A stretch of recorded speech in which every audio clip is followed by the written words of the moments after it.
Morning News.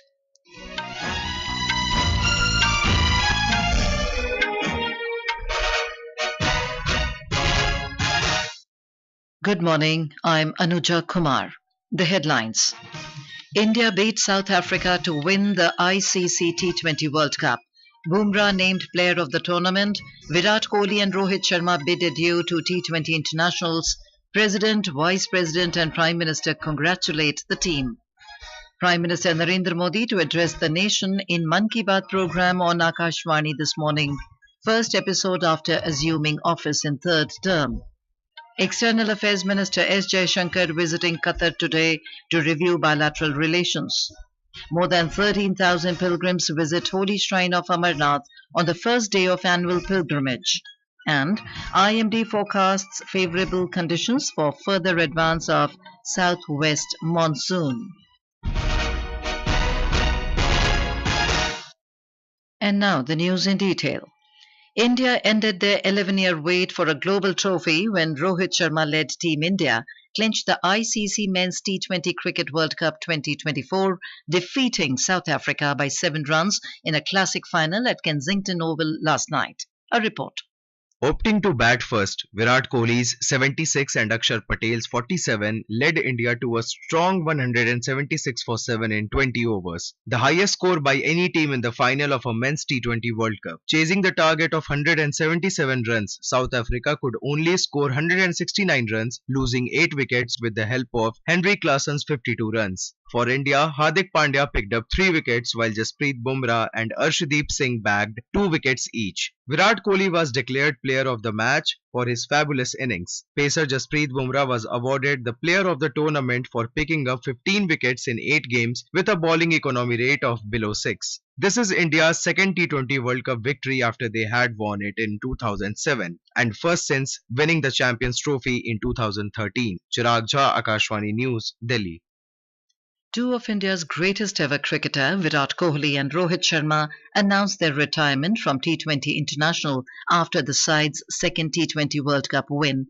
While Kohli announced his retirement minutes after the triumph, India captain Rohit Sharma announced it in the official post-match press conference. This was my last game as well. I have enjoyed since the time I started playing this format, and nothing better time to say goodbye to this format. I have loved every moment of this. I started my India career playing this format and I wanted to win the cup. President, Vice President and Prime Minister have congratulated the Indian team on winning the T20 World Cup 2024. President Draupadi Murmu in a social media post said, with a never-say-die spirit, the team sailed through difficult situations and demonstrated outstanding skills throughout the tournament. Vice President Jagdeep Dhankar in a social media post said, Bharat is elated by the spectacular victory of the men in blue in the T20 World Cup. Prime Minister Narendra Modi in his message said the country is proud of the Indian cricket team. He added that this match was historic. Team India को इस भव्य विजय के लिए सभी देशवासियों की तरफ से बहुत बहुत बधाई। आज 140 करोड़ देशवासी आपके इस शानदार प्रदर्शन के लिए गर्व अनुभव कर रहे हैं। खेल के मैदान में आपने वर्ल्ड कप जीता, लेकिन हिंदुस्तान के हर गांव, गली, मोहल्ले में आपने कोटि-कोटि देशवासियों का दिल जीत लिया। Prime Minister Narendra Modi will share his thoughts with the people of the country and abroad in the Mann Ki Baat program on Akashvani at 11 a.m. today. It will be the 111th episode of the monthly radio program. It will also be the first episode after Mr. Modi assumed charge of the Prime Minister for the third consecutive time. The program will be broadcast on the entire network of Akashvani and Doordarshan, AIR News website and News on AIR mobile app. It will also be live streamed on the YouTube channels of the AIR News, DD News, PMO and Information and Broadcasting Ministry. Akashvani will broadcast the program in regional languages immediately after the Hindi broadcast. Union Minister for Commerce and Industry Piyush Goyal has assured to resolve all issues and protect the interests of tobacco farmers and industry stakeholders. Addressing representatives of the tobacco farmers and the industry in Hyderabad last night, The minister also assured to make all efforts to waive the penalty on excess tobacco produced by the farmers. He urged the tobacco farmers to avail the 3% interest subvention facility under Agriculture Infrastructure Fund on the loans they take from the banks at 9% interest rate. Stating that Prime Minister Narendra Modi is very sympathetic towards the farmers, Mr. Goyal said the union government will do everything to protect the farmers' interests. लगभग सभी किसान संस्थाएं और उनके नेताओं ने संतुष्टि जाहिर की है बैठक के बाद और मुझे खुशी है कि गत 3-4 वर्षों से टोबैको बोर्ड हमारे किसान जो इस व्यापार के साथ जुड़े हुए अन्य संस्थाएं हैं सभी मिलके एक साथ इस क्षेत्र के विकास के लिए काम कर और किसानों की गत 3-4 वर्षों में अच्छी आमदनी भी हुई है और प्रगति भी हुई है. The Commerce Minister also announced that the period of validity of farmers' registration will be increased from the present 1 year to a period of 3 years from next crop season onwards. He also urged the farmers to register themselves online. The Union Ministry of Civil Aviation has said that flights originally scheduled to operate from Delhi Terminal 1 have been relocated to Terminal 2 and 3 of the IGI airport. In a social media post, the ministry added that these flights commenced operations from the Terminal 2 and 3 yesterday. Department of Legal Affairs, Ministry of Law and Justice is organizing a conference titled India's Progressive Path in the Administration of Criminal Justice System in Mumbai today. The aim of the conference is to generate awareness about the 3 new criminal laws, the Bharatiya Nyaya Sanhita 2023, the Bharatiya Nagrik Suraksha Sanhita 2023 and the Bharatiya Sakshya Adhiniyam 2023 among all the stakeholders including judges, prosecutors, advocates, officers of law enforcement and investigating agencies, district administration officials, academia, students of law, and the citizens. This is Akashvani giving you the news. For quick news updates round the clock, follow us on our X handle at AIR News Alerts. New criminal laws, namely Bharatiya Nyaya Samhita 2023, Bharatiya Nagrik Suraksha Samhita 2023, and Bharatiya Sakshya Adhiniyam 2023 will come into force from the 1st of July 2024. To know about the new criminal laws, you can download NCRB Sankalan of Criminal Laws mobile app from Play Store or App Store. This app serves as a comprehensive guide providing complete information about the new criminal laws at one place. Welcome back to the morning news on Akashvani. External Affairs Minister Dr. S. Jaishankar will be on an official visit to Qatar today. The External Affairs Ministry in a statement said during the visit he will meet Qatar's Prime Minister and Foreign Minister Sheikh Mohammed bin Abdul Rahman. His visit will enable both the sides to review various aspects of bilateral relations, including political, trade, investment, energy, security, cultural, and people-to-people, as well as the regional and international issues of mutual interest. The ministry added that India and Qatar share a historic and friendly relations which are marked by regular exchange of high-level visits. More than 13,000 pilgrims visited the holy cave shrine of Amarnath yesterday on the first day of the annual pilgrimage in the South Kashmir Himalayas amid tight security.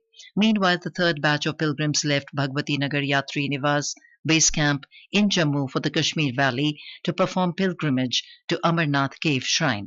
With this, the number of pilgrims who left for the Amarnath cave shrine from the Jammu base camp rises to 15,251. We have a report.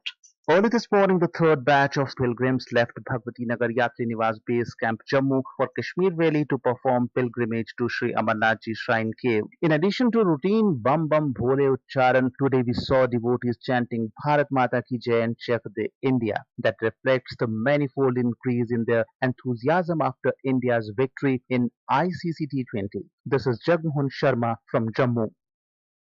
The ruling Nationalist Democratic Progressive Party (NDPP) has made a resounding victory in the Nagaland's urban local body elections, capturing all three municipal councils of Kohima, Mukokchung and Dimapur and securing majority in most of the town councils. NDPP bagged the majority, winning 153 seats, followed by 56 independents. BJP secured 25 seats, NPF 13, NCP 12, INC 7, JDU and NPP 5 each, and LJP 2 seats. The results for the municipal and town council elections were declared yesterday. This election was historic for the state of Nagaland, as urban local body polls were held after 2 decades with 33% women reservation for the first time. The last urban local body election was held in 2004. The State Election Commissioner said out of a total of 198 women candidates that participated in the election, a record number of 102 women candidates emerged victorious. Chief Minister Neifio Rio congratulated the winning candidates in the urban local body elections. The World Bank has approved a second round of $1.5 billion in financing to help India accelerate the development of low-carbon energy. The financing is extended to promote a market for green hydrogen, electrolyzers and increased renewable energy penetration. The development comes in the backdrop of India's ambitious national green hydrogen mission and energy transition targets. The centre has set a target of achieving 500 gigawatt of installed renewable energy capacity by 2030 and reaching net zero by 2070. In international news, Iran's 14th presidential election entered a runoff vote with former Health Minister Masoud Pezeshkian and former chief nuclear negotiator Saeed Jalili leading in the first round, but no one got the minimum threshold of 50% of votes. Iran's election headquarters spokesperson Monsoon Islami said today that the turnout of the voting stands at 40%. Voting for Iran's 14th presidential election took place yesterday after President Ibrahim Raisi died in a helicopter crash last month. Iran's 14th presidential election, initially set for 2025, was rescheduled following Raisi's unexpected death. Conditions are favourable for further advance of southwest monsoon into some more parts of West Rajasthan, Haryana, Chandigarh, Punjab and the remaining parts of the West Uttar Pradesh, Himachal Pradesh and Jammu during next 2 to 3 days. The IMD has said that isolated heavy rainfall is very likely over Konkan, Goa, Madhya Maharashtra till Wednesday. It said that very heavy rainfall will also likely to prevail over Uttarakhand, Himachal Pradesh, Punjab, Haryana, Chandigarh, Uttar Pradesh, East Rajasthan and Madhya Pradesh for 3 to 4 days. Extremely heavy rainfall is to be observed in the northeast India for the next 5 days. Meanwhile, the national capital Delhi will witness generally cloudy sky with moderate to heavy rain and thunderstorm for the next 5 to 6 days. In badminton, India advanced to the quarterfinals of the Asia Junior Mixed Team Championship in Yogyakarta, Indonesia, with a 3-2 victory over the Philippines last night. Today, India will face hosts Indonesia to determine the group winner. And now for a look at today's newspapers, it's over to Shefali Singh. Thank you, Anuja. All the dailies are full of pictures and celebrations of an emotion-filled day when India scripted an incredible comeback, winning the World Cup T20 title. Champions end the wait, India in 7th heaven is the Hindustan Times headline. While the Asian Age writes, India come back from the dead, lift T20 Cup in style, PM hails Team Rohit. C.S. Shetty gets FSIB nod as next chairman of SBI, Ravi Agarwal to be new CBDT chief, notes the Times of India. After heavy rain lashed the national capital, Delhi Metro records over 69 lakh passenger journeys on 28 June, cites the Sunday Statesman. And finally, the Economic Times cites top brands banking on imported sales events and Western-style campaigns to boost demand. And with that, it's back to you, Anuja. Thank you, Shefali. And now, before we end the bulletin, the headlines once again. India beat South Africa to win ICC T20 World Cup. Bumrah named player of the tournament. Virat, Kohli and Rohit Sharma bid adieu to T20 Internationals. President, Vice President and Prime Minister congratulate the team.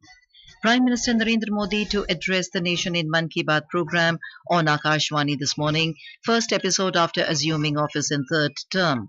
External Affairs Minister S. Jaishankar visiting Qatar today to review bilateral relations. More than 13,000 pilgrims visit holy shrine of Amarnath on the first day of annual pilgrimage. And IMD forecasts favourable conditions for further advance of southwest monsoon. And with that, we end the morning news. Have a nice day.